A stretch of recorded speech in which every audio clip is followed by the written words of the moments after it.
কেন ইসলাম নারীদেরকে ভবিষ্যৎ প্রজন্ম তৈরির প্রতি বেশি উদ্বুদ্ধ করে থাকে? আমাদের কর্পোরেট জগতের যে জব সেক্টর, যেটিকে আমরা মনে করছি এটি হয়তো নারীর ক্ষমতায়নের একমাত্র জায়গা, এটির চাইতে কেন সেটিকে বেশি উদ্বুদ্ধ করে থাকে আপনারা সকলেই জানেন। মায়ের সাথে সন্তানের যে অ্যাটাচমেন্ট, এটি ন্যাচারাল, এবং যখনই অ্যাটাচমেন্ট থেকে আমরা সন্তানকে দূরে রাখি, মায়ের বুকের দুধ দেই না, মায়ের যত্ন পায় না, মায়ের আদর পায় না, কেননা মা কর্মজীবী, আপনি অবশ্যই নিশ্চিত থাকেন ওই ছেলে সাইকোলজিক্যালি দুর্বল হবে, এবং সাইকোলজিক্যালি সে ভবিষ্যৎ প্রজন্মের শেরে বাংলা, ভবিষ্যৎ প্রজন্মের সুলতান সালাহুদ্দিন আইয়ুবী, তারেক বিন জিয়াদ, এটা হওয়া খুব কঠিন। মায়ের কোমলতার সাথে, মায়ের আদর স্নেহের সাথে এই জিনিসটা খুবই ওতপ্রোতভাবে জড়িত। ফলত ইসলাম চায় যে আমাদের বংশ পরম্পরায় আমাদের যেই প্রজন্ম, সেটির পবিত্রতা রক্ষা করতে।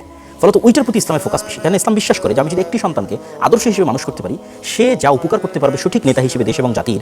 আমরা সবাই মিলে যদি গার্মেন্টসে জব করি, সকল নারী মিলে যদি আমরা কর্পোরেট সেক্টরে গিয়ে বসদের খেদমত করি, স্বামী খেদমত ছেড়ে দিয়ে, তাহলে সেক্ষেত্রে আমরা ওই লেভেলের উন্নতি নিয়ে আসতে পারবো না, যেটা একটা সৎ যোগ্য প্রজন্ম নেতৃত্ব তৈরি করার মাধ্যমে আমরা নিয়ে আসতে পারবো। সেটির ক্ষেত্রে তাদের কোমলতার পবিত্রতা, তাদের নম্রতা এবং ভদ্রতার পবিত্রতা রক্ষার জন্য ইসলাম নিরুৎসাহিত করে। তার মানে এই নয় যে হারাম। কি জন্য হারাম নয়? মানুষ যদি প্রয়োজন পড়ে পর্দা রক্ষা করে অবৈধ এবং বেহায়াপনা বেলিল্লাপনার যে সংস্কৃতি, ফ্রি মিক্সিং, ফ্রি কালচার, সেটি থেকে দূরে থেকে অবশ্যই নারী কর্মক্ষেত্রে যেতে পারে, ব্যবসা করতে পারে। খাদিজা রাদিয়াল্লাহু তাআলা আনহা ব্যবসা করেছেন, এবং আপনি যেটি বললেন যে অনেক সাহাবীর তারা যুদ্ধে অংশগ্রহণ করেছেন, ঠিক আছে। সেক্ষেত্রে অবশ্যই একটি নির্ধারিত সীমারেখার মধ্যে থেকে নারীরাও তাদের কর্মক্ষেত্রে তাদের যোগ্যতার বহিঃপ্রকাশ রাখতে পারে।